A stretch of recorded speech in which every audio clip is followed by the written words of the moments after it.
Hello, everyone. Greetings from Madrid, and welcome to our latest webinar series in conversation with.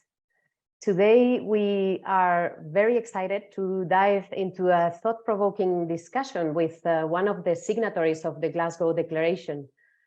Better Places, a Dutch tour operator, is here with us today. I am Virginia Fernandez-Trapa, Program Coordinator at the Sustainable Development of Tourism Department in the World Tourism Organization, and I will have the honor to be guiding the discussion today. But let me first take a moment to thank all the team who supported the preparation of this webinar series. Thank you, Roxana Astari. Thank you, Jeremy Smith, and also thanks to the colleagues in the Travel Foundation for their support.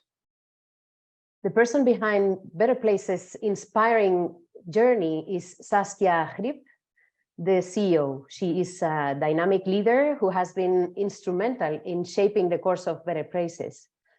Saskia will share with us today the compelling narrative of Better Places, the why and the how of their commitment to the environment. Today we will be learning from Saskia about the origin of their work on climate action and strategies that they have employed, and also what impact they have seen. We will explore the tools that they use to measure greenhouse gas emissions and examine the reductions they have achieved since implementing their strategies and plan. So we will also seek Saskia's advice, of course, for those organizations that are at the beginning of their journey in climate action, and for those who are wondering how to measure their footprint and even how to draft the climate plan. So we hope that this conversation will not only inspire you, but also provide you with some practical insights that you can then apply within your organizations. So without further ado, let's begin our conversation with Saskia Griep of Better Places.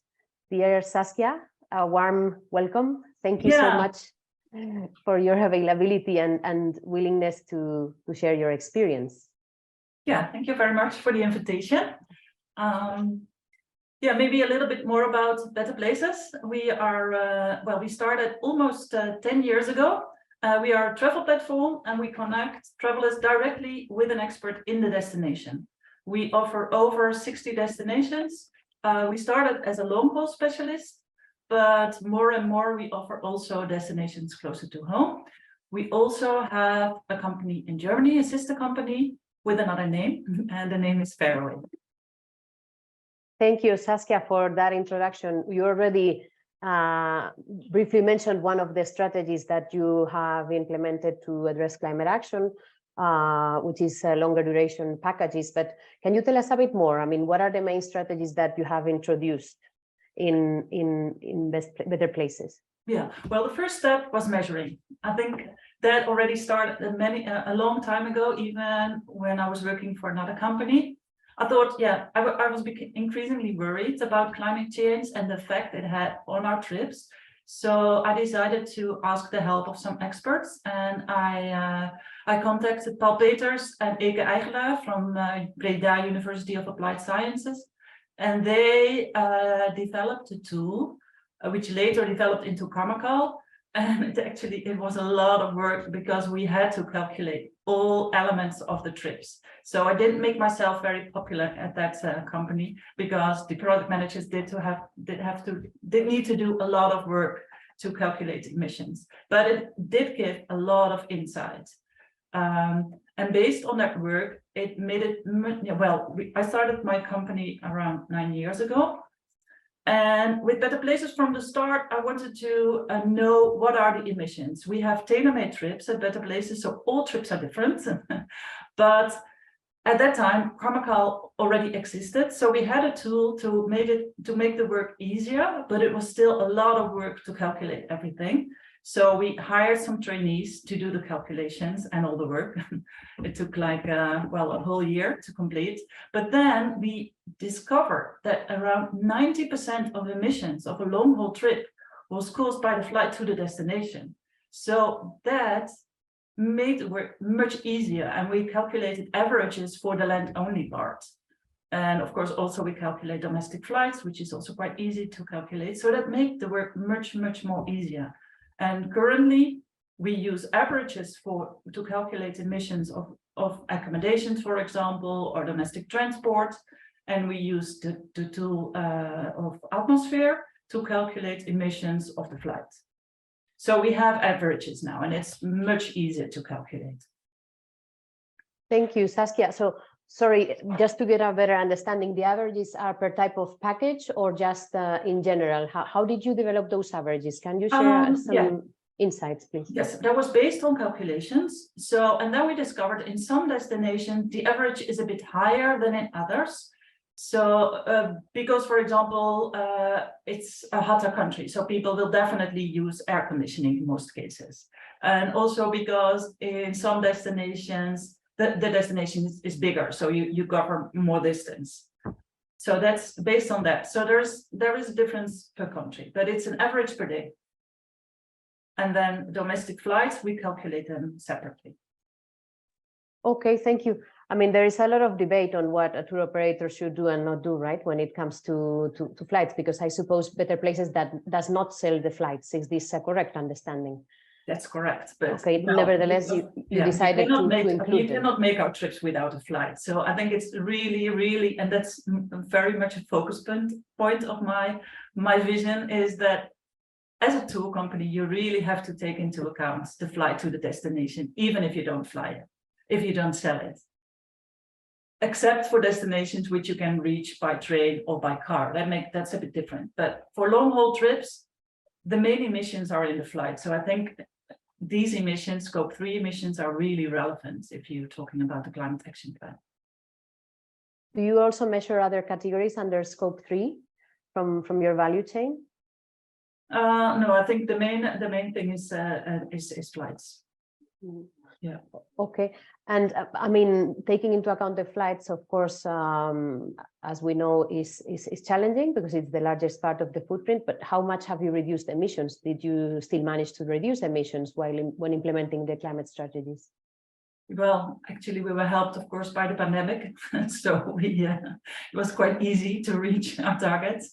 But still, I think last year was pretty normal for us, and we still managed to reach our goals.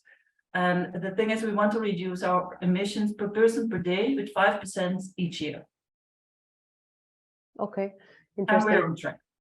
I mean, there's for the time being no consensus as to what tour operators should do. Of course, there's a lot of tour operators that think they should encompass the emissions of the flights, and some others that are still not encompassing them because they're not selling the flights.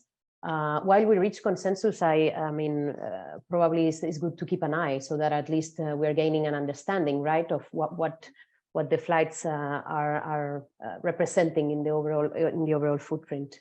Mm-hmm. Oh, okay. And are there other elements in your climate plan that you would like to tell us about? Yeah, well, of course, a very obvious thing is reducing domestic flights, and that is. Yeah, it took some time, but I think we are having regular discussions with our local operators. And we also see that customers are demanding. They still go on a long holiday, which I think it's a good thing because travel is fun as well. And I think travel also brings a lot of positive things. But then many customers already ask proactively not to include too many domestic flights. So that the work on that field is working, I think. That's an easy thing. Yeah, another thing maybe which is also important is to really involve your staff. So it's not only on things you can't do, but also to have some positive things. For example, all our staff members, they get an additional two additional holidays if they take the train to their destination. So it also helps to make them experience what train travel is really about, and they have some extra holidays to compensate for the extra time if you take the train. That's interesting. It's a good incentive, absolutely. Of course, each tour operator has to operate in their own reality, right? And probably in the Netherlands, you have, of course, much more access by train than in other locations.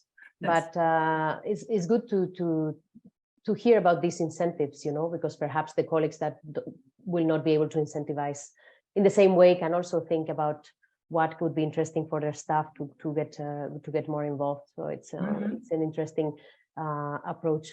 Do you want to mention a bit more about the tools that you use to measure, whether Karmakal or others? Can you give us a bit more, let's say, insights to what is the content of those tools? How do they function? Are they easy to use, Saskia? Well, to be honest, we're not using Karmakal anymore because we're really focusing on the flights, and I think for measuring emissions of flights, the tool of atmosphere gives a much better insight.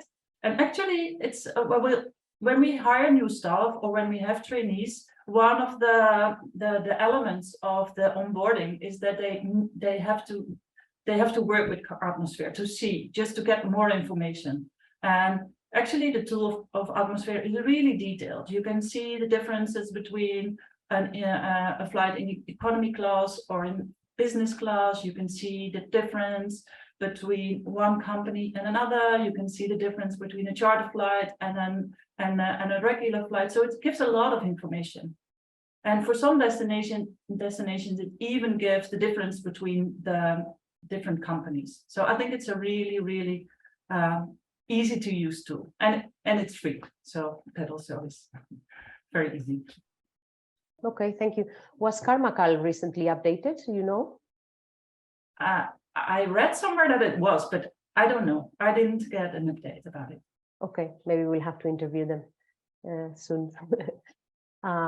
Okay, so what advice would you give to those colleagues that are starting, Saskia? Those that have never measured before, for example, to operators that are starting. Start with atmosphere? Or the first step is to try use atmosphere. Just play with it for 1 hour, and you already have a lot of information, I think. Well, what I didn't know, for example, and what I learned by using Karmakal is that there's a difference, but there's a huge difference between flights. If you compare a flight from Amsterdam to Scotland to a flight from Amsterdam to Indonesia, a flight to Indonesia is 20 times as much emissions as a flight to Scotland. So that's a lot. And I didn't realize that there were so many differences. Interesting. Are you also measuring your scope 1 and 2 from your offices? Yeah, definitely. Yeah, we are a certified B Corp, so we have to measure everything. Was it helpful for your staff also to get acquainted with what is creating greenhouse gases in our daily activities to then get more encouraged to adjust the packages and work from the optics of yeah, it is places? Definitely it is a good start, but I always emphasize that we are a tour operator, so our emissions are in operating our tours and not in operating our office. We have a small office, by the way, so it's and in the Netherlands it's quite easy to have everything sustainable. And I mean, it's more difficult to buy not fair trade coffee or tea than certified coffee and tea. So I mean. And so what do you do with your residual emissions, with the ones that you cannot eliminate? Are you compensating, Saskia? Well, we used to offset until last year, but we noticed that there's a lot of untransparency on what companies actually compensate. So, and we also noticed that it was sometimes used for greenwashing, that companies would say, okay, no, we offset, so we can just continue as we used to do because we offset. And I don't think it works that way. I think for a tour operator, the main thing you have to do is to reduce. There's no other way. Well, I mean, for a tour operator and for all of us, right? It's if you see how the Glasgow Declaration is framed, offsets are, let's say, are possible, but only for residual emissions. So only after all the elimination, all the reductions that can be implemented have been implemented. Yeah. I mean, we also have to cater for phased approaches, right? Every action counts, and perhaps some colleagues need to transition towards more reduction, and they still are offsetting. But I agree with you that looking at least reliable providers, I mean, standard setters is fundamental. So we avoid double countings and all kinds of problematic approaches. Yeah. Okay. Just Perhaps one last question from my side, Saskia, before we open the floor for the colleagues to ask their questions.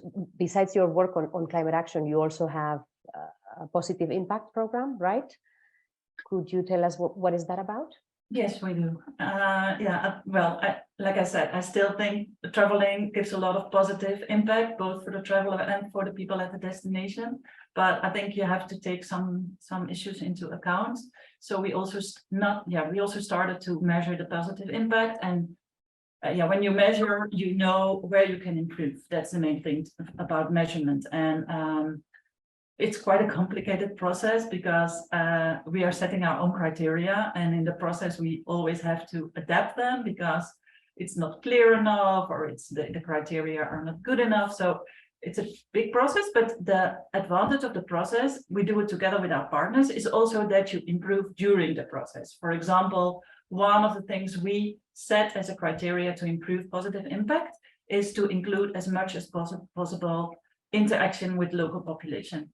So sometimes we discovered that in some destinations, the program didn't include a lot of that kind of activities. So we have the discussion with our partner, how can we increase the number of activities? Because our customers, they appreciate it a lot if they travel to a destination, that they also get to learn more about the people who live at the destination. So it's a win-win, but it's a lot of work, and also there's a lot of debate about the negative aspect of traveling. And I still think there's also still a lot of positive impact of traveling. And I think we have to highlight that as well.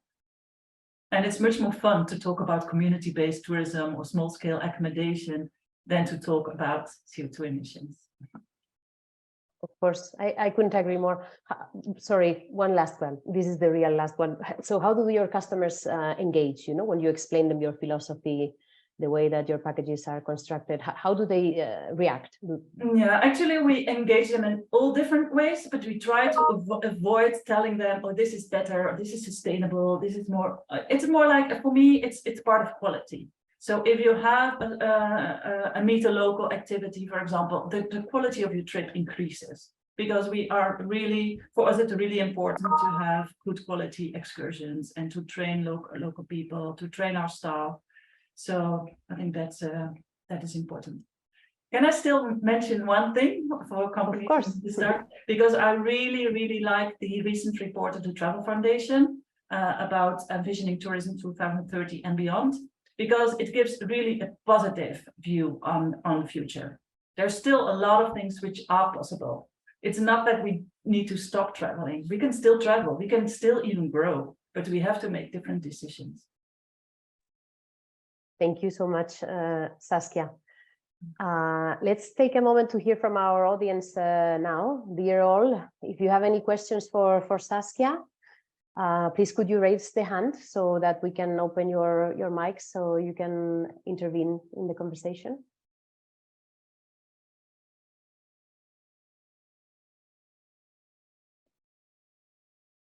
Any questions for Saskia?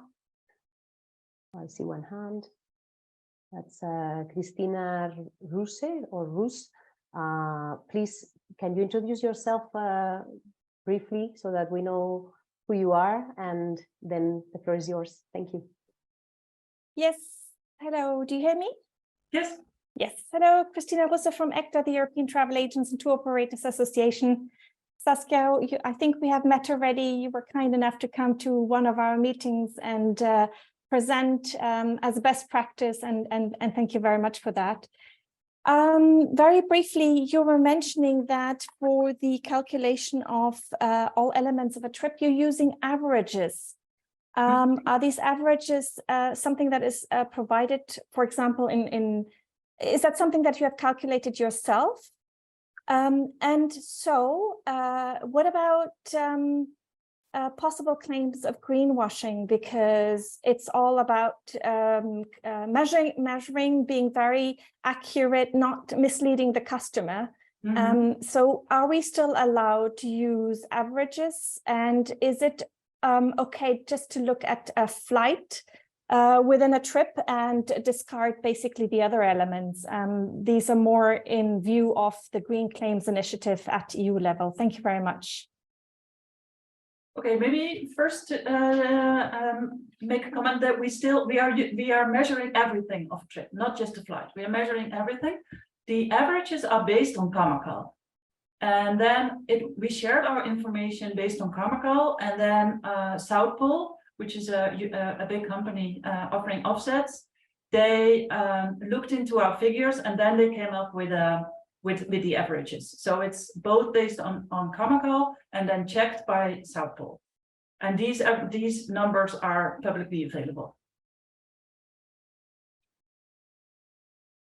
And yeah, about possible claim of greenwashing, we do our best, and we are transparent on everything we do, and I think that's as far as we can go. And I think trying to be too specific is almost not possible, because when it comes about hotel nights, it's also the individual behavior of a customer. We don't know. I know from our tour leaders that some customers, they just like to turn their air conditioning on in the hotel room, even if they're not there. And I think, how can we control that? Well, in some hotels, of course, it's not possible anymore, but because of the system, but still. And we don't know how long an individual customer will take a shower, or how many showers they will take on a day. So we have to rely on averages, I think. Thank you, Saskia. I mean, as they say, perfect is the enemy of good, right? So better use average than not measure at all, and better measure a few elements than not measure at all. And any action counts. We just need to get moving. So thanks for that. Saskia, do you think you could share with us maybe for this group the link to the averages, if they are publicly available? I think perhaps some of the colleagues would like to. I'm not sure where it's in a link, but I can put it on our website and then share the link, because it's yeah,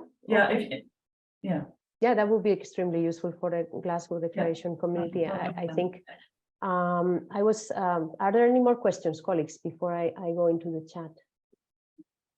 Don't see any more hands. So I was there were a few comments on the chat from Jaume from Visit Valencia, reiterating that, of course, transport has to be encompassed in the measurement. Jaume was reminding us about ISO 14064 and also the work that they did in Valencia. And then he was posing the question, have you tried to certify the calculations and data that you have reached? No, we haven't. Okay. Jaume, do you have any comments? Do you want to intervene, or?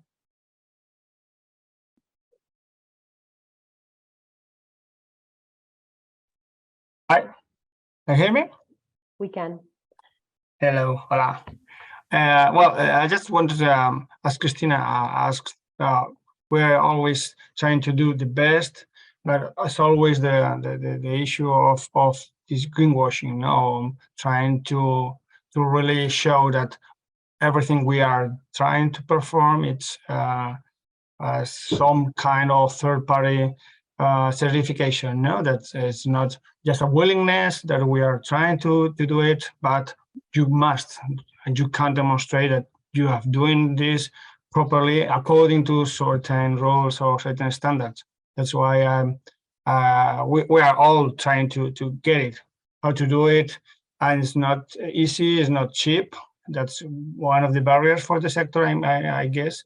That, well, if you have to certify every report, it's quite expensive, and you have to pass the audit, etc. So that's why I asked her about if you had tried it, or you have any recommendations. Yeah, well, maybe we didn't certify the measurement of CO2 emissions as such, but we are a certified B Corp. So there are there are a lot of things certified, but I wouldn't really recommend it for small companies, because it's a lot of work. And I think as long as you're transparent and show what you've been doing, show the figures as well, then I think that's at least a start. And from you can take it from there. And I think it's also really helpful to have insight for your staff and for the partners you work with. And I think for me, then, where you make steps, and that's helpful. Yeah, thank you. I agree with you. Thank you. You're welcome. Thank you so much, Saskia. Anybody else? Last round of questions.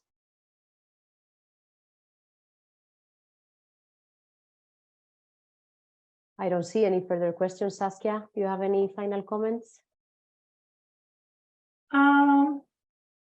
No, I don't think so. Yeah, I just want to mention that start and involve your team, and then you can make it a fun thing, and you can even make it a challenge out of it. And yeah, ask for input, how you can decrease the emissions, but also focus on the positive thing, because most of us are in travel because there's a lot of positive things about traveling. So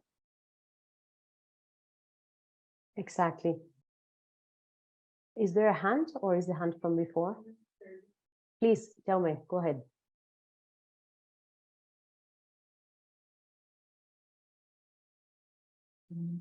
Again, here I am. Thank you. Well, I'll take the chance of the opportunity. Saskia, this is a great demonstration of the initiative. At the end, is on the one hand, you have the time costs and the money and etc. You say that it's good for your staff, it's good for start doing things, but do you think it's a competitive advantage that people realize, your clients have realized, or have you won more clients because you are so consciousness and you're doing the best we should?